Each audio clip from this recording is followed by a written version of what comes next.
إن الحمد لله نحمده ونستعينه ونستغفره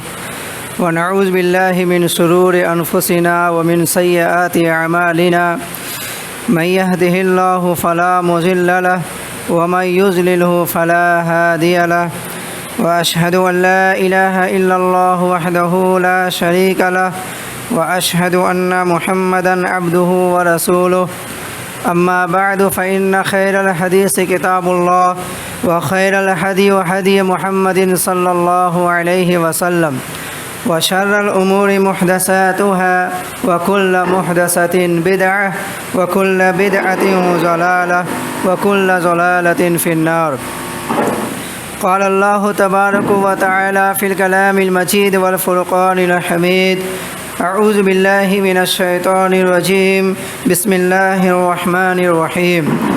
يا أيها الذين آمنوا اتقوا الله حق تقاته ولا تموتن إلا وأنتم مسلمون. يا أيها الناس اتقوا ربكم الذي خلقكم من نفس واحدة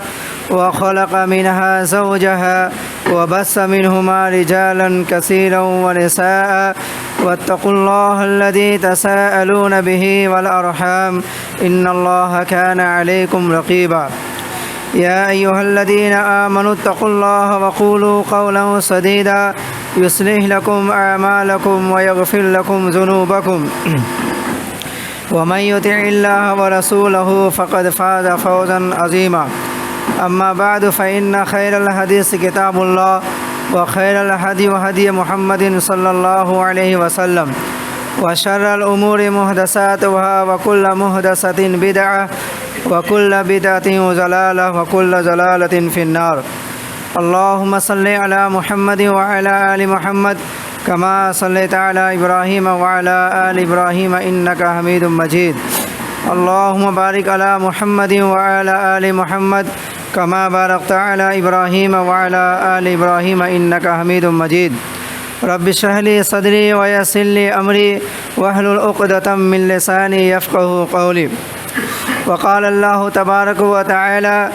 اليوم أكملت لكم دينكم وأتممت عليكم نعمتي ورضيت لكم الإسلام دينا. میرے محترم بزرگوں، نوجوان ساتھیوں، پیارے بچوں، پردہ نشین ماں اور بہنیں، ہر طرح کی تعریف، حمد و ثنا، کبریائی اور بڑائی، تسبیحات اس تنہا خالق کائنات، مالک ارض و سما کے لیے لائق و زیبا ہے کہ جس کا کوئی شریک نہیں، وہ وحد لا شریک ہے، جس کے علاوہ کسی کی عبادت کرنا جائز نہیں ہے. میرے محترم، درود و سلام ہو اللہ رب العالمین کے بھیجے ہوئے ان تمام نبیوں اور رسولوں پر، بالخصوص بے انتہا لاتعداد درود و سلام ہو اللہ کے آخری پیغمبر جناب محمد رسول اللہ صلی اللہ علیہ وسلم پر، جن کے اوپر اللہ رب العالمین نے دین اسلام کو مکمل فرمایا. معزز سامعین کرام اور پردہ نشین ماں اور بہنیں، میں آپ کے سامنے سورہ مائدہ آیت نمبر 3 کی ایک آیت تلاوت کی ہے. انشاءاللہ تبارک و تعالی اس آیت کریمہ کو مد نظر رکھتے ہوئے اپنے عنوان کو آپ کے سامنے ظاہر کروں گا اور پھر کوشش کروں گا انشاءاللہ اس مکمل عنوان کو مکمل باتیں آپ کے سامنے رکھوں. اور اللہ رب العالمین سے دعا ہے کہ اللہ تبارک و تعالی ہمیں اور آپ کو ان تمام صحیح باتوں پر عمل کرنے کی توفیق عطا فرمائے. میرے محترم سامعین کرام، اللہ کے نبی صلی اللہ علیہ وسلم ذی الحجہ کے مہینہ میں، یعنی آخری حج، آپ صلی اللہ علیہ وسلم میدان عرفات میں 1.25 لاکھ صحابہ کرام کے بیچ ایک آخری خطبہ جو پرمغز خطبہ تھی، واعظ و نصیحت، جو بے مثال واعظ و نصیحت تھی، جو آپ صلی اللہ علیہ وسلم نے 1.25 لاکھ صحابہ کرام کے درمیان کیے تھے. اور ان خطبہ میں اور ان واعظ و نصیحت میں آپ صلی اللہ علیہ وسلم نے بہت ساری اہم بات اپنی امت کو بتائے اور آگاہ کیے. آج ہمارے والدین اگر مرنے کے وقت یا دنیا سے جاتے وقت اپنے اولاد کو قریب بلا کر کے کچھ واعظ و نصیحت کرتا ہے تو اولاد جو ہوتے ہیں وہ کہتے ہیں میرے محترم والد آپ نے جو کچھ بھی وصیت کی ہے مستقبل کے تعلق سے انشاءاللہ مکمل اس کا حق ادا کروں گا۔ ایک باپ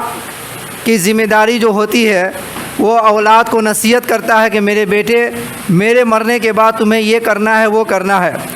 اور تو اولاد کے اوپر بھی ایک ذمہ داری ہوتی ہے کہ باپ کی وصیت اور نصیحت کو مکمل پوری زندگی یاد رکھے اور پھر اس پر عمل کرے۔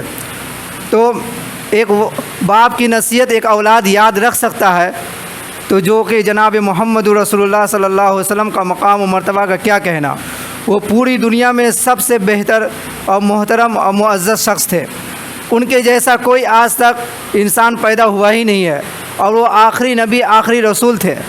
وہ اپنے امت کو 1.25 لاکھ صحابہ کرام کو جو وصیت کیے ہیں،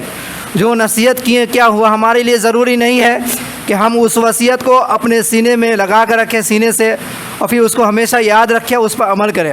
بالکل ضرورت ہے، اور بالکل یہ ہر ایک مسلمان کے اوپر یہ ضروری ہے کہ آپ صلی اللہ علیہ وسلم کی زبان سے نکلے ہوئے ہر ایک الفاظ کو یاد رکھے اور اپنی زندگی میں عملی جامہ پہنائے۔ میرے محترم سامعین کرام، بہت ساری روایت ہے جس میں سے مسلم شریف کی حدیث ہے، اور حدیث کے راوی سیدنا جابر رضی اللہ عنہ ہے۔ اسی طریقہ سے بہت سارے اور صحابی ہیں جو حدیث کے راوی ہیں، اور مسند احمد اور اسی طریقہ سے مستدرک حاکم دیگر کتابوں میں آپ صلی اللہ علیہ وسلم کی جو خطبہ حجۃ الوداع تھا اس کے تعلق سے بہت سارے صحابی الگ الگ واقعات بیان کیے ہیں، الگ الگ وصیت کو درج کیے ہیں اور محدثین تک پہنچائے ہیں۔ جابر رضی اللہ عنہ جو حدیث کے راوی ہیں وہ بیان کرتے ہیں کہ حجۃ الوداع کے میدان میں آپ صلی اللہ علیہ وسلم نے ایک اونٹنی کو منگوائے، اور اونٹنی پر آپ صلی اللہ علیہ وسلم سوار ہوئے، اور سوار ہونے کے بعد آپ صلی اللہ علیہ وسلم ایک پرمغز تقریر کی ہے جو کہ آخری خطبہ بولا جاتا ہے حجۃ الوداع کے میدان میں۔ آپ صلی اللہ علیہ وسلم سب سے پہلے تمام اصحاب کرام سے پوچھتے ہیں کہ اے میرے اصحاب، اے میرے صحابی، ذرا بتاؤ تو کہ یہ کون سا مہینہ ہے، کون سا مہینہ ہے۔ صحابہ کرام چونکہ جانتے تھے کہ یہ کون سا مہینہ ہے، لیکن اس کے باوجود آپ صلی اللہ علیہ وسلم چونکہ اللہ کے آخری رسول تھے، پیغمبر تھے اور ہادی تھے، مرشد تھے، آپ صلی اللہ علیہ وسلم آئیڈیل تھے، نمونہ تھے، اس لیے شاگردان صحابہ گستاخی سمجھے کہ آپ صلی اللہ علیہ وسلم کے سوال کے جواب دینے پر کہ آپ جو سوال کریں میں فوراً جواب دوں، اس لیے انہوں نے ادب و احتراماً کہا کہ واللہ اللہ و رسول عالم، کہ اللہ اس کے رسول بہتر جانتے ہیں کہ کون سا مہینہ ہے۔ آپ صلی اللہ علیہ وسلم پوچھتے ہیں کہ اے میرے صحابہ، کیا یہ ذی الحج کا مہینہ نہیں ہے؟ صحابہ نے کہا ہاں اے اللہ کے رسول، بالکل ذی الحج کا مہینہ ہے۔ آپ صلی اللہ علیہ وسلم پھر پوچھتے ہیں کہ اے میرے صحابہ بتاؤ تو ذرا کہ یہ کون سا شہر ہے؟ صحابہ کرام کہتے ہیں اللہ اس کے رسول بہتر جانتے ہیں۔ تو آپ صلی اللہ علیہ وسلم نے فرمائے کیا یہ شہر بلد الامین نہیں ہے؟ تو آپ صلی اللہ علیہ وسلم پھر پوچھتے ہیں اے میرے صحابہ بتاؤ یہ کون سا دن ہے؟ تو صحابہ کو کہتے ہیں اللہ اس کے رسول ہی بہتر جانتے ہیں۔ تو آپ صلی اللہ علیہ وسلم فرماتے ہیں کہ اے میرے صحابہ کیا یوم نحر یعنی قربانی کا دن نہیں ہے؟ صحابہ کرام کہیں ہاں یا رسول اللہ بالکل، یہ مہینہ بھی ذی الحج کا ہے، یہ شہر بھی امن والی شہر ہے، اور یہ دن بھی جو ہے یوم نحر یعنی قربانی والا دن ہے۔ آپ صلی اللہ علیہ وسلم اپنے اصحاب کرام سے کہتے ہیں کہ اے میرے صحابہ، جس طریقہ سے اللہ رب العالمین کے نزدیک یہ مہینہ حرمت والا مہینہ ہے، یعنی کہ ان عدت الشہور عند اللہ 12 شہرا فی کتاب اللہ، اللہ رب العالمین کے نزدیک سال کے 12 مہینے ہیں، ان میں سے 4 مہینہ حرمت والا مہینہ ہے،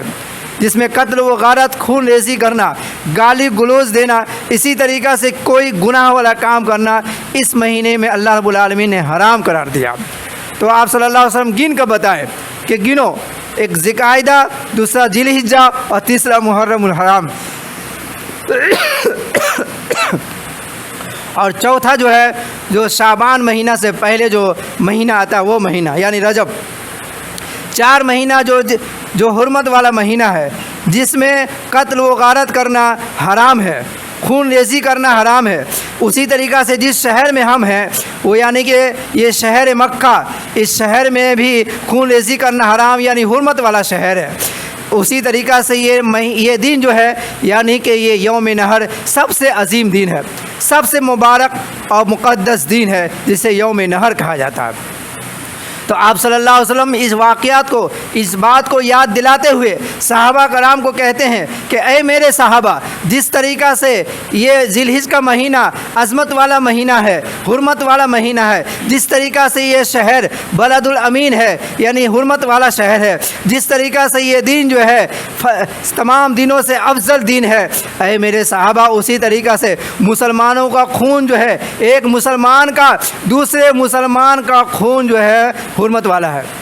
یعنی کہ جائز نہیں کہ کوئی مسلمان کسی مسلمان کو قصداً جو اسی طریقہ سے بغیر وجہ کا، بغیر قصور کا کسی کو قتل کر ڈالے، حرام ہے۔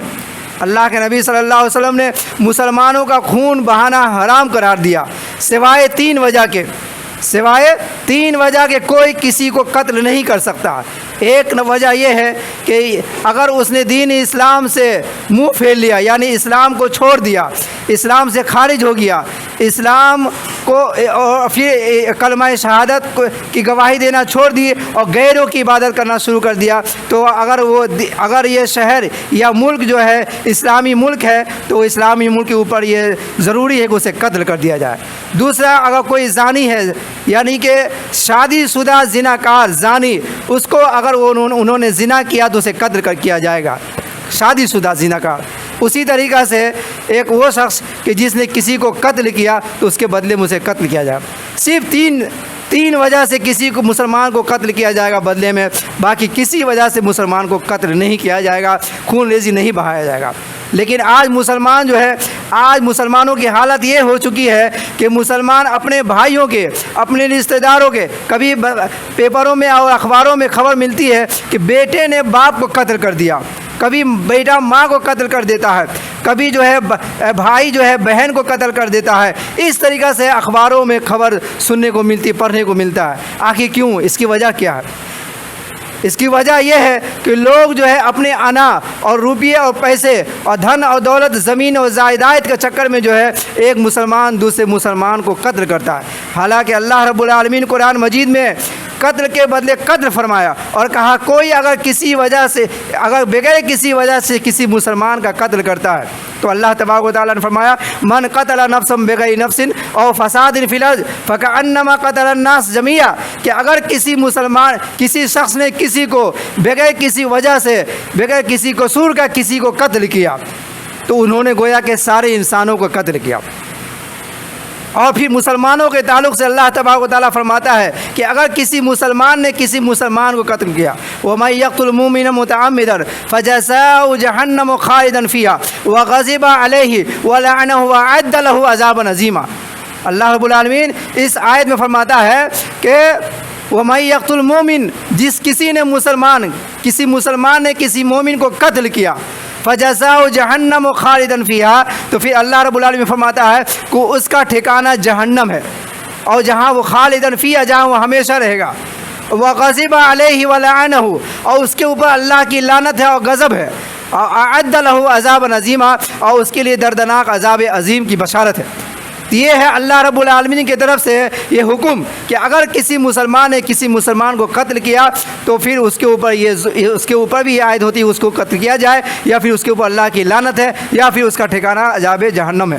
میرے محترم، اسی طریقہ سے آپ صلی اللہ علیہ وسلم نے قتل کے بعد ایک دوسری بات فرمائی کہ جس طریقہ سے ایک مسلمان کے اوپر دوسرے مسلمان کا خون حرام ہے، اسی طریقہ سے مسلمان کا مسلمان کے اوپر غلط طریقہ سے، ناجائز طریقہ سے جو ہے روپیہ پیسہ، زمین جائیداد، دھن دولت کو استعمال کرنا، یوز کرنا، اسے بھی اللہ کے نبی صلی اللہ علیہ وسلم نے حرام قرار دیا کہ کسی کا دھن دولت، کسی کی زمین جائیداد، کسی کا مال پیسہ روپیہ بغیر کسی وجہ کے غلط طریقہ سے جو ہے کسی کا استعمال نہ کرے گا، وہ کرتا ہے تو وہ حرام کام کرتا ہے۔ اور حرمت قرار دیا کہ کسی مسلمان کے گھر میں ڈاکہ زنی کرنا، کسی مسلمان کے گھر میں چوری کرنا اللہ کے نبی صلی اللہ علیہ وسلم نے حرام قرار دیا۔ اور قرآن مجید میں بھی اللہ رب العالمین نے فرمایا کہ والسارق والسارقۃ فاقطعوا ایدیہما جزاء بما کسبا نکالا من اللہ، کہ اگر کوئی مسلمان مرد ہو یا وہ عورت ہو، کوئی بھی ہو، اگر وہ چوری کرتا ہے دیکھیں اللہ رب العالمین نے مسلمان والا شہر، مسلمان والے بستی یعنی ملک میں امن و سلامت کو قائم کرنے کے لیے، یعنی مسلمانوں کا گھر حفاظت سے رہے، مسلمانوں کا دکان حفاظت سے رہے، اور کوئی کسی کے دکان پر ڈاکہ نہ مارے، چوری نہ کرے، یا پھر اسی طریقہ سے کسی کے زمین جائیداد پر حملہ نہ کرے، اللہ رب العالمین نے قرآن کی آیت نازل کر دیا، ایک قانون بنایا کہ اگر کوئی مرد ہو یا وہ عورت کسی کے سامان کو چوری کرتا ہے یا پھر اسی طریقہ سے ناحق طریقہ سے لیتا ہے تو اس کے ہاتھ کو کاٹ دیا جائے گا، اس کے ہاتھ کو یہ سزا سنایا گیا۔ اسلام کی طرف سے ایک قانون بنا کہ کسی بھی مسلمان کے گھر میں چوری کرنا یا ڈکیتی کرنا یہ ظلم ہے، اگر کوئی ایسا کرتا ہے تو اس کے ہاتھ کو کاٹ دیا جائے گا۔ پھر آپ صلی اللہ علیہ وسلم نے اس قانون کو مضبوط بناتے ہوئے اللہ کے نبی صلی اللہ علیہ وسلم نے کہا کہ اگر خدا کی قسم ہے، اللہ کی قسم، میری بیٹی فاطمہ بنت محمد صلی اللہ علیہ وسلم بھی اگر چوری میں پکڑی گئی، غیر مسلمانوں کی دور کی بات، معاشرے میں اور عام لوگوں کی دور کی بات ہے کہ اگر کوئی چوری کرے تو اس کا کیا معاملہ ہو، میری بیٹی فاطمہ بنت محمد بھی اگر چوری کرے گی تو ہم اس کے ہاتھ کاٹ دیں گے۔ یہ قانون ہے، یہ قانون اللہ کے نبی صلی اللہ علیہ وسلم نے بنایا۔ تو میرے محترم سامعین کرام، لیکن آج مسلمانوں کا حال کیا ہے؟ نہ تو مسلمانوں کا جان امان میں ہے، نہ مسلمانوں کا گھر امان میں ہے، نہ مسلمانوں کو دکان امان میں ہے، بلکہ ہر جگہ خوف ہے۔ مسلمان سے خوف کھا رہا ہے کہ کہیں ایسا نہ ہو کہ مسلمان ہمارے اوپر حملہ کر دے اور ہمارا خون کا پیاسا ہو جائے۔ اسی طریقہ سے مسلمان خوف میں ہے کہ رات میں ہم اسی طریقہ سے سو جائیں یا فجر کی نماز پڑھنے کے لیے مسجد میں آئے اور پھر ہمارے گھر میں چور آئے، گنڈا آئے، ڈکیت آئے، چوری کر کے چلا جائے۔ اسی طریقہ سے لوگوں کا دکان بھی امن و امان میں نہیں ہے، اسے ہمیشہ ڈر اور خوف لگا رہتا ہے کہ کہیں ہمارا مسلمان بھائی جو ہے ہماری دکان کو لوٹ نہ لے۔ یہ مسلمانوں کی حال ہے کہ مسلمان جو ہے نہ تو مسلمانوں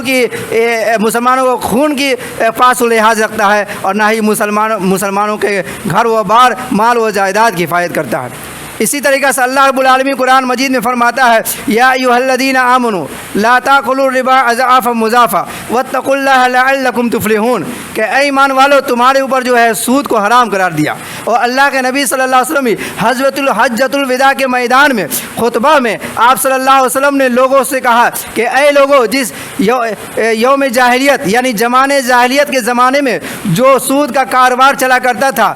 پست دا پست یعنی کہ ایک سلسلہ چلتا رہتا تھا سود کا معاملات، میں آج ختم کرتا ہوں، سب سے پہلے میں ختم کرتا ہوں سود کو۔ یعنی کہ اس زمانے میں سود کا معاملہ یہ تھا کہ اگر کوئی شخص کسی سے قرض لیتا تھا تو قرض دینے والا سود کے عوض پر دیتا تھا کہ میں فقط صرف قرض نہیں دوں گا بلکہ ساتھ میں سود بھی تمہارے اوپر نافذ کرتا ہوں۔ جیسے کہ آج کے ہندوستان کا مسلمان جو ہے قرض نہیں دیتا بلکہ قرض میں سود بھی شامل کر لیتا ہے۔ اسی طریقہ سے زمانے جاہلیت میں بھی جب کوئی کسی کو قرض دیتا تو سود ساتھ میں رکھ لیتا تھا، اور یہاں تک کہ جب قرض دار جو ہے وقت پر قرض نہیں ادا کر پاتا تو ساتھ میں سود کا پیسہ بھی بڑھتا جاتا، اور سال ہوتے ہوتے قرض سے زیادہ سود بڑھ جاتا تھا۔ تو آپ صلی اللہ علیہ وسلم نے منع کیا اور کہا کہ سود میں آج کے بعد سے حرام کرتا ہوں، کہ کوئی بھی طرح کا سود کا لین دین حرام ہے۔ اور پھر اللہ رب العالمین نے بھی قرآن مجید میں فرمایا یا ایھا الذین آمنوا، اے ایمان والو، آمنوا اتقوا اللہ، اللہ رب العالمین سے ڈرو، وذروا ما یا ایھا الذین آمنوا اتقوا اللہ وذروا ما بقی من الربا ان کنتم مؤمنین، کہ تمہارے اوپر جو ہے سود کو حرام قرار دیا، اور اگر آج کے بعد سے تم نے سود کا کاروبار کیا، لین دین کیا، کسی بھی اعتبار سے چیز آئے، آج کے دور میں جو لون کا جو معاملہ ہے، لون بھی ایک طرح کا سود ہے جو مسلمان لون لیتا ہے، لیکن اللہ رب العالمین نے کیا فرمایا؟ وَذَرُوا مَا بَقِيَ مِنَ الرِّبَا إِن كُنتُم مُؤْمِنِينَ فَإِن لَّمْ، اللہ رب العالمین فرماتا ہے کہ اللہ اور اس کے رسول سے جنگ کرنے کے لیے اعلان جنگ کا اللہ اس کے رسول سے جنگ کرنے کے لیے تیار ہو جاؤ۔ یعنی کہ کوئی شخص اگر سود کا کاروبار کرتا ہے تو اللہ رب العالمین فرماتا ہے گویا کہ اس نے اللہ اس کے رسول سے جنگ کر رہا ہے۔ لیکن آج مسلمانوں کی حال کیا ہے کہ مسلمان جو ہے بزنس میں سود کو ضرور شامل رکھتا ہے، مسلمانوں کو چاہیے کہ جس طریقہ سے اپنے باپ کی وصیت کو یاد رکھتا ہے اسی طریقہ سے محمد رسول اللہ صلی اللہ علیہ وسلم کی اس وصیت جو آپ صلی اللہ علیہ وسلم نے حجۃ الوداع کے میدان میں، عرفات کے میدان میں آپ صلی اللہ علیہ وسلم نے تمام صحابہ کرام کو کے اوپر جو ہے وصیت کی کہ اس چیز کو حرام کیا، اس چیز کو ختم کیا، مسلمانوں کو ختم کرنا چاہیے۔ اسی طریقہ سے آپ صلی اللہ علیہ وسلم نے وصیت کرتے ہوئے 30 نمبر پر فرماتے ہیں کہ اے مسلمانوں، مائک آواز میں نہیں ہے کیا، کہ اے مسلمانوں، جی اللہ رب العالمین نے تمہارے اوپر کلمات کے ذریعہ سے، یعنی کہ ایک عورت کو تمہارے اوپر حلال کر دیا، کہ کلمات کے ذریعہ سے ایک عورت کو تمہاری بیوی تمہارے اوپر جو حلال ہے اس کے بارے میں اللہ رب العالمین سے ڈرتے رہنا۔ عورتوں کے بارے میں اللہ کے نبی صلی اللہ علیہ وسلم نے بعض موقع پر کئی مقامات پر عورتوں کے تعلق سے، حقوق کے تعلق سے اجاگر کیا کہ عورتوں کے حقوق ہے، اور ایک شوہر کو اللہ کے نبی صلی اللہ علیہ وسلم نے فرمایا کہ عورتوں کے بارے میں، بیویوں کے بارے میں اللہ سے ڈرو۔ آج مسلمانوں کی حالت یہ ہو گئی ہے کہ مسلمان عورت کے تعلق سے اللہ سے نہیں ڈرتے، اور زمانے جاہلیت والا حال آج بھی واپس لوٹ چکا ہے۔ جس طریقہ سے زمانے جاہلیت میں عورتوں کی کوئی عزت نہیں ہوا کرتی تھی اور کوئی احترام نہیں ہوا کرتا تھا، اور عورتوں کو یعنی کہ زمانے جاہلیت میں جس طریقہ سے جب گھر میں بیٹی پیدا ہوا کرتی تھی تو باپ جو ہے مارے شرمندہ کے جو ہے گھر میں چھپ چھپا کے رہا کرتا تھا، باہر منہ نہیں دکھایا کرتا تھا کہ میرے گھر میں بیٹی پیدا ہوئی ہے۔ اور پھر اس زمانے میں اتنا سائنس تو ترقی نہیں کیا تھا کہ ماں کے پیٹ میں ہی پتہ چل جائے کہ بچہ بیٹا ہے یا بیٹی ہے، اس لیے انتظار کیا کرتا تھا کہ بچہ پیدا ہو جائے۔ جب پیدا ہو جاتا، جب بیٹی پیدا ہوا کرتی تھی تو اسے زندہ قبر میں کھود کر کے قبر میں لے جا کے اسے گاڑ دیا جاتا تھا۔ یہ عورتوں کا مقام تھا، یعنی زمانے جاہلیت میں عورتوں کی کوئی حیثیت نہیں تھی، کوئی عزت نہیں تھی، نہ ہی زمین و جائیداد میں اس کا کوئی حصہ تھا، نہ ہی بیوی کے تعلق سے، یعنی کہ نہ اسے شوہر ہے تو بیوی کا کوئی عزت نہیں کرتا، اگر باپ ہے تو بیٹی کو زندہ درگور کر دیا جاتا تھا۔ اسی طریقہ سے بیٹی اور عورتوں کو اس طریقہ سے ذلیل و خوار کیا جاتا تھا، لیکن اسلام آیا کہ اللہ کے نبی صلی اللہ علیہ وسلم نے ہر اعتبار سے، ہر نہائیے سے، ہر طریقے سے، ہر راستے سے اللہ کے نبی اور اللہ رب العالمین نے بیٹی کو یعنی عورت کو عزت دی۔ اللہ کے نبی صلی اللہ علیہ وسلم نے فرمایا کہ بیٹی کے تعلق سے ایک باپ کو خوشخبری دیا، بیٹی کے تعلق سے، بیٹوں کے تعلق سے نہیں۔ آج باپ دعائیں کرتا ہے، باپ جب پتہ چلتا ہے باپ کو کہ میری جو ہے بیوی جو ہے حمل سے ہے تو وہاں سے دعائیں شروع کرنے لگتا ہے، اے اللہ بیٹا عطا کرنا۔ حالانکہ اللہ کے نبی صلی اللہ علیہ وسلم نے بیٹوں کے بارے میں کوئی خوشخبری نہیں تھی، بیٹیاں کے بارے میں کہا، اس لیے کہا کہ تاکہ بیٹیاں حفاظت میں رہے، اور بیٹی جب پیدا ہو تو لوگ جو ہے خوش ہو جائے۔ اللہ کے نبی نے فرمایا کہ اگر کسی کو اللہ رب العالمین نے 3 بیٹی عطا کیا،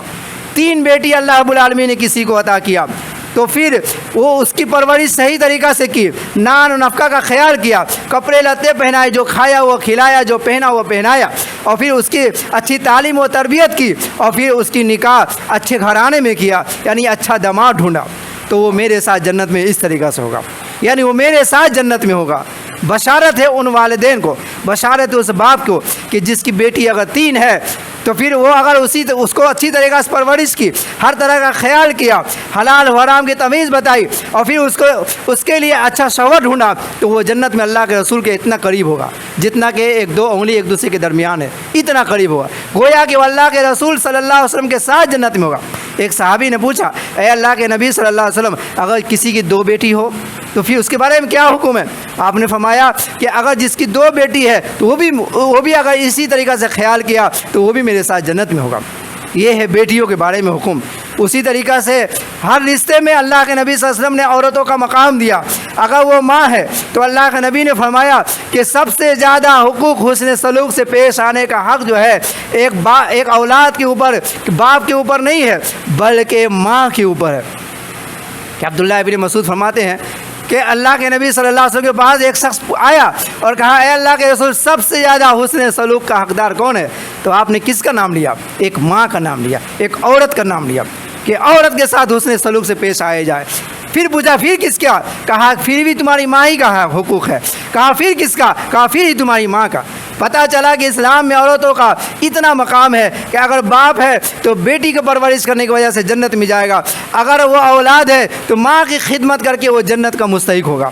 جس نے ماں کی خدمت کی تو اللہ کے نبی صلی اللہ علیہ وسلم کیا فرمایا؟ کہا کہ ماں کے قدموں کے نیچے جنت ہے، یعنی ماں کا ادب و احترام کسی نے کیا، ماں کے ساتھ حسن سلوک سے پیش آیا اور اف تک بھی نہ کیا تو گویا کہ وہ جنت میں چلا گیا۔ ماں کی قدموں کے نیچے جنت، یہ مقام اللہ کے نبی صلی اللہ علیہ وسلم نے اور اسلام نے یہ مقام عورتوں کو دیا۔ اسی طریقہ سے اللہ کے نبی صلی اللہ علیہ وسلم نے بھائیوں کے بارے میں بھی کہا، پھوپھیوں کے بارے میں بھی کہا، ممانی کے، یعنی کہ ہر رشتے میں اللہ کے نبی صلی اللہ علیہ وسلم بشارت دیا کہ عورتوں کا یہ مقام ہونی چاہیے اور یہ عورتوں کا عزت ہے۔ لیکن یہ آج ہمارا معاشرہ جو ہے خود مسلمان خواتین، ماں اور بہنیں اپنی عزت و اکرام کو بھول چکی ہے، ہر اعتبار سے کھو چکی ہے۔ حالانکہ اگر اس طریقہ سے جس طریقہ سے اسلام نے حکم دیا ہے کہ عورتوں کا عزت کرو اور عورتوں کا اکرام کرو ہر لحاظ سے، اگر باپ ہے تو بیٹی کی تربیت کرو، اگر اولاد ہے تو ماں باپ کے ساتھ حسن سلوک سے پیش آؤ، اسی طریقہ سے ایک خواتین کے اوپر بھی ذمہ داری ہوتی ہے کہ وہ اللہ کے قانون پر عمل کرے۔ جس طریقہ سے خواتین کو اللہ رب العالمین نے دین اسلام نے عزت و اکرام سے نوازا ہے، ایک خواتین ماں اور بہنوں کے اوپر بھی ذمہ داری ہے کہ اسی طریقہ سے زندگی گزارے جس طریقہ سے اللہ اس کے رسول صلی اللہ علیہ وسلم نے خواتین کو زندگی گزارنے کا حکم دیا۔ اللہ کے نبی صلی اللہ علیہ وسلم نے عورتوں کے بارے میں کیا کہا کہ اگر تمہارا شوہر نہیں پسند کرتا کہ تمہارے بستر پر کوئی اور مرد آئے تو بیوی کو چاہیے کہ اپنے بستر پر کسی غیر محرم کو بستر پر نہ بیٹھائے۔ اگر وہ کسی وجہ سے اگر وہ بیٹھا دیتی ہے اور شوہر کی نافرمانی کرتی ہے تو اللہ کے نبی صلی اللہ علیہ وسلم نے شوہروں کو حکم دیا کہ تم اسے مار سکتے ہو، لیکن اس طریقہ سے نہیں مارنا کہ اسے تکلیف ہو یا اس کا ہڈی پسلی ٹوٹ جائے۔ یہ عزت دی، یہاں تک کہ اللہ کے نبی صلی اللہ علیہ وسلم نے شوہر کو کہا کہ اگر تم جو ہے اپنے بیوی کے منہ میں نمالہ ڈالتے ہو محبت سے، پیار سے، تو یہ صدقہ ہے، یہ صدقہ کہا یعنی نیکی ہے۔ یہ عزت و اکرام عورتوں کو دیا، یہ احترام دیا عورتوں کو کہ اللہ کے نبی صلی اللہ علیہ وسلم نے مردوں کو کہا کہ اے مردوں، اے شادی شدہ مردوں، اے شوہر، بیوی کے شوہروں سنو، کیا فرمایا کہ عورت جو ہے وہ پسلی سے پیدا ہوئی ہے، بائیں پسلی کے اوپری حصہ سے پیدا ہوئی ہے، اس لیے وہ ٹیڑھی ہے۔ اگر تم اسے سیدھا کرنا چاہو گے تو تم جبراً اگر اسے سیدھا کرنا چاہو گے تو تم اسے توڑ دو گے، اور تم اس کو اس حال پہ چھوڑ دو گے تو پھر وہ ٹیڑھی کی ٹیڑھی ہو جائے گی۔ یعنی آپ صلی اللہ علیہ وسلم کا کہنے کا مطلب یہ کہ اگر تمہاری بیوی نافرمانی کرتی ہے، تمہاری بات کو نہیں مانتی ہے، شریعت محمدیہ صلی اللہ علیہ وسلم پر عمل نہیں کرتی ہے، تو تمہارے اوپر یہ ذمہ داری نہیں ہے کہ تم اسے زبردستی تم اس کے اوپر شریعت محمدی یا پھر اپنی قانون اس کے اوپر نافذ کرو۔ اگر زبردستی کرو گے، زبردستی اپنی بات منواؤ گے تو وہ عورت جو ہے ایک طرح کا اس کے اندر ایک انا ہوتا ہے، ایک غرور ہوتا ہے، ایک گھمنڈ ہوتا ہے، وہ انا اور غرور میں وہ آ کر کے وہ طلاق مانگ لے گی تم سے، یعنی کہ تمہارے اور اس کے بیچ میں جدائی ہو جائے گی۔ اس لیے تمہارا بیچ کا راستہ یہ ہے کہ جب اس طرح کا کوئی معاملہ آئے تو حسن سلوک سے پیش آؤ۔ یہ عزت دی اللہ کے نبی صلی اللہ علیہ وسلم عورتوں کو کہ حسن سلوک سے پیش آؤ۔ اسی طریقہ سے جب عورتیں باہر میں آئے، گھر سے باہر نکلے اگر، تو اس کے تعلق سے بھی اللہ رب العالمین نے قانون بنایا تاکہ جس طریقہ سے گھر میں عورت باحفاظت رہے اور اس کے شوہر یا اس کے بیٹے یا اس کے باپ جو ہے عزت و احترام گھر میں کرے، تو جب بازار نکلے تو بازار کے سوسائٹی کے محلے کے مسلمان بھائی اور اسی طریقہ سے کوئی اور جو ہے اس کے اوپر غلط نگاہ سے نہ دیکھے، اس کے تعلق سے غلط سوچ نہ سوچے۔ اللہ رب العالمین نے قانون نافذ کر دیا۔ کیا قانون نافذ کیا؟ کہا اے مومنہ خواتین عورتیں سنیں کہ اگر جب آپ باہر نکلیں گے کل للمؤمنات یغضضن من ابصارہن ویحفظن فروجہن، یہ اس لیے قانون نافذ کیا تاکہ عورت کی عصمت کی حفاظت ہو، عورت کی عزت برقرار رہے کہ جب باہر نکلے با پردہ نکلے، یعنی کہ پورے پردے میں رہے تاکہ کوئی بھی بد چلن بد کردار مرد جو ہے اس کے اوپر نگاہ نہ ڈالے۔ یہ قانون نافذ کیا۔ لیکن افسوس کی بات ہے کہ آج ہماری ماں اور بہنیں جو باہر نکلتی ہیں اسی طریقے سے بے پردگی نکلتی ہے، اور پردہ اس کے لیے وہ آڑ اور اسے تکلیف محسوس ہوتی ہے کہ اسلام ہمیں ہمارے اوپر سختی کرتی ہے اور باہر ہمارے حقوق نہیں دیتا، حالانکہ حقوق عطا یہ اسلام ہی ہے جو عورتوں کو یہ حقوق دیتا ہے کہ عورتوں کا عزت اور اکرام اور اسلام ہی دیتا ہے، تاکہ مسلمان کی جو ماں اور بیٹیاں ہیں جس طریقے سے گھر میں باحفاظت رہے باہر بھی باحفاظت ہے۔ میرے محترم سامعین اکرام، آپ صلی اللہ علیہ وسلم نے آخری خطبہ حجۃ الوداع میں ارشاد فرمایا کہ اے لوگو، اے مسلمانوں، تم اللہ اس کے رسول صلی اللہ علیہ وسلم، آپ سے فرمایا کہ قرآن مجید جو میں تمہارے درمیان قرآن کو چھوڑ کر جا رہا ہوں، قرآن کو چھوڑ کے جا رہا ہوں، اسے مضبوطی سے پکڑے رہنا، مضبوطی سے پکڑے رہنا، دانت سے اسے چھوڑنا نہیں۔ گویا کہ قرآن مجید کو مضبوطی سے پکڑنے کا مطلب یہ ہوا کہ قرآن مجید میں جو کچھ بھی لکھا ہوا ہے حرف بہ حرف اس پر عمل کرنا، اور قرآن کو اگر چھوڑو گے تو تم گمراہ ہو جاؤ گے۔ اور قرآن مجید میں اللہ رب العالمین نے جگہ بجگہ رسول کی اتباع اور فرما برداری کرنے کا حکم دیا، کہا اطیعوا اللہ و اطیعوا الرسول، کہ اللہ کی اطاعت کے ساتھ ساتھ اللہ کے رسول کی اطاعت و فرما برداری کیا جائے۔ لیکن آج مسلمانوں کا حال یہ ہے کہ مسلمان قرآن و حدیث سے دور ہو چکا ہے، اور اسی وجہ سے بہت سارے جو ہے خرافات اور رسم و رواج میں شامل ہو چکا۔ اللہ کے نبی صلی اللہ علیہ وسلم نے اسی طریقہ سے لوگوں سے کہا کہ اے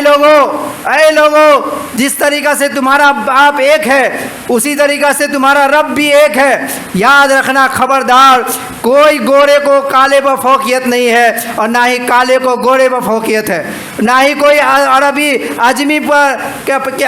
کو عجمی پر فوقیت ہے، نہ ہی عجمی کو عربی پر فوقیت ہے، یعنی کوئی فضیلت میں آگے نہیں بڑھ سکتا، سب برابر ہے۔ اگر کوئی کسی سے فضیلت میں آگے بڑھ سکتا ہے تو ان اکرمکم عند اللہ اتقاکم، کہ تم میں سے سب سے بہتر شخص وہ ہے، چاہے وہ کالا ہو، چاہے وہ گورا ہو، چاہے بادشاہ ہو، چاہے فقیر ہو، کوئی بھی ہو، حسب و نسب کے اعتبار سے، خاندان کے اعتبار سے، چاہے جیسا بھی ہو، اگر وہ اللہ رب العالمین سے سب سے زیادہ ڈرتا ہے تو وہ سب سے زیادہ متقی اور پرہیزگار ہے۔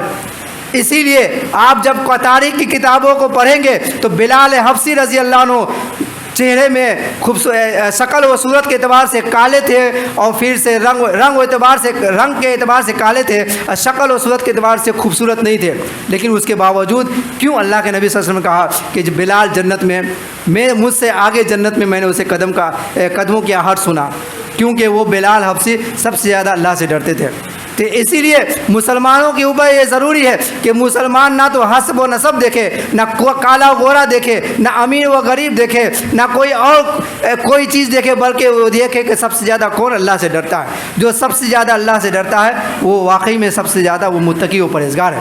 میرے محترم سامعین کرام، اسی طریقہ سے آپ صلی اللہ علیہ وسلم نے لوگوں سے ایک سوال کیا کہ اے لوگوں، بتاؤ تو ذرا، کیا میں نے دین اسلام کو تم تک پہنچا نہیں دیا؟ میں اپنا حق ادا نہیں کر دیا؟ تمام کے تمام صحابہ کرام نے کہا ہاں یا رسول اللہ صلی اللہ علیہ وسلم، آپ مکمل اپنا حق ادا کر دیے، آپ جس مقصد سے آئے تھے آپ اس مقصد کو پورا کر دیے۔ آپ صلی اللہ علیہ وسلم نے کہا کہ اے لوگوں، کوئی ایسی چیز نہیں ہے جو جہنم میں لے جانے والی ہو اور میں اس سے تمہیں نہ روکا ہو، یعنی جہنم میں لے جانے والا ہر وہ عمل جو تمہیں جہنم میں لے جائے ہم نے تمہیں اس سے روکا ہے، اور کوئی ایسی چیز نہیں جو تمہیں جنت میں لے جائے ہم نے اسے تمہیں حکم دیا اس پر عمل کرو۔ لہذا دین مکمل ہو گیا۔ الیوم اکملت لکم دینکم واتممت علیکم نعمتی ورضیت لکم الاسلام دینا۔ اللہ رب العالمین نے قرآن کریم کی آیت نازل کر دی کہ دین اسلام کو اللہ رب العالمین نے آج کے دین کو مکمل کر دیا۔ پھر اللہ کے نبی صلی اللہ علیہ وسلم نے آسمان کی طرف انگلی کو اٹھاتے ہوئے کہا کہ اے میرے رب، تو گواہ رہنا۔ اللہ اکبر کبیرہ۔ 23 سال کی محنت اور 23 سال کی مشن جو آپ صلی اللہ علیہ وسلم کا آنے کا جو مقصد تھا، اس دن حجۃ الوداع کے میدان میں آپ صلی اللہ علیہ وسلم کو ایک خیال ہوا کہ آج مکمل ہو گیا الحمدللہ۔ پھر اللہ رب العالمین کو گواہ بنایا۔ آپ ذرا سوچیں کہ جس وقت اللہ رب العالمین کو اللہ کے نبی گواہ بنا رہے تھے کہ اللہ گواہ رہنا، اس وقت آپ صلی اللہ علیہ وسلم کے 23 سالہ مکمل زندگی جو پریشانی اور دکھ اور کٹھنائی والی زندگی جو گزاری، اس دین کو لوگوں تک پہنچانے میں سب یاد رکھے ہوں گے کہ جب آپ صلی اللہ علیہ وسلم مکہ کے سرزمین پر لوگوں کو دین کی دعوت دینے کے لیے نکلے تو کس طریقہ سے لوگوں نے آپ کے اوپر ظلم و ستم کیا، اور کس طریقہ سے آپ کے بدن پر اونٹ کا اوزری رکھ رکھ کر کے آپ کو اس کے اوپر ظلم کیا کرتا تھا۔ کبھی آپ کو پاگل کہا، کبھی دیوانہ کہا، کبھی مجنوں کہا، کبھی شاعر کہا۔ آپ صلی اللہ علیہ وسلم ہر بات کو برداشت کرتے رہے اور دین کو پھیلاتے رہے، یہاں تک کہ آپ نے طائف کے بارے میں بھی یاد کیا ہوگا کہ میں نے جب طائف گیا تھا تو وہاں کس طریقہ سے لوگوں نے مجھے خون سے لہو لہان کر دیا۔ یہ دین کو پہنچانے کے لیے، امت تک اور لوگوں تک دین کو پہنچانے کے لیے جناب محمد رسول اللہ صلی اللہ علیہ وسلم نے کس طریقہ سے قربانی دی، اور اللہ کے نبی صلی اللہ علیہ وسلم نے جس طریقہ سے دین اسلام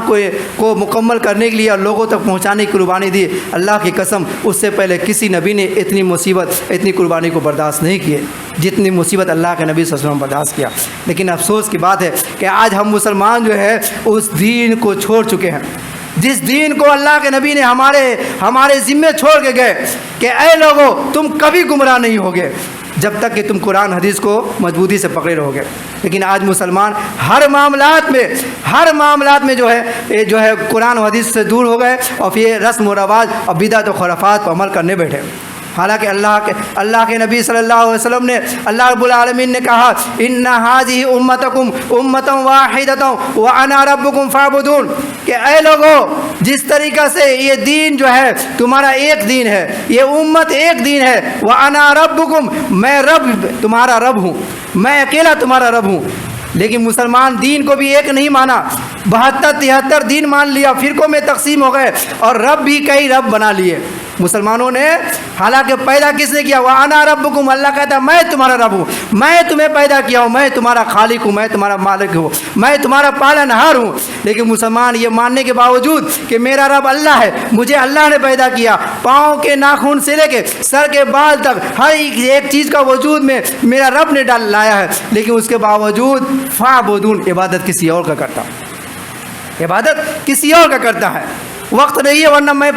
میں آپ سے پوچھتا کہ آپ عبادت غیروں کو کیوں کرتے؟ عبادت کے مطلب یہ کہ جب جس رب نے آپ کو پیدا کیا، ہر چیز مہیا کیا، جب آپ کو جس چیز کی ضرورت تھی اللہ نے آپ کو عطا کیا، پھر کیا وجہ ہے کہ آپ اللہ کو چھوڑ کر غیروں کے پاس جاتے ہیں؟ حالانکہ اللہ رب العالمین روزانہ آسمان دنیا پر یعنی اپنے عرش معلیٰ کو چھوڑتے ہوئے اس آسمان پر آتا ہے اور پھر کہتا ہے، اللہ رب العالمین کتنا مہربان ہے کہ مسلمانوں کا، لوگوں کا حال یہ ہے کہ لوگ اللہ سے دور ہوتا چلا جا رہا ہے اور اللہ چاہتا کہ میرا بندہ میرا نزدیک آتا چلا جائے۔ اللہ تبارک و تعالیٰ آسمانی دنیا پر نازل ہو کر روزانہ کہتا ہے، اے میرے بندو، ہے تم میں سے کوئی ہے جو مجھ سے فریادیں کرے،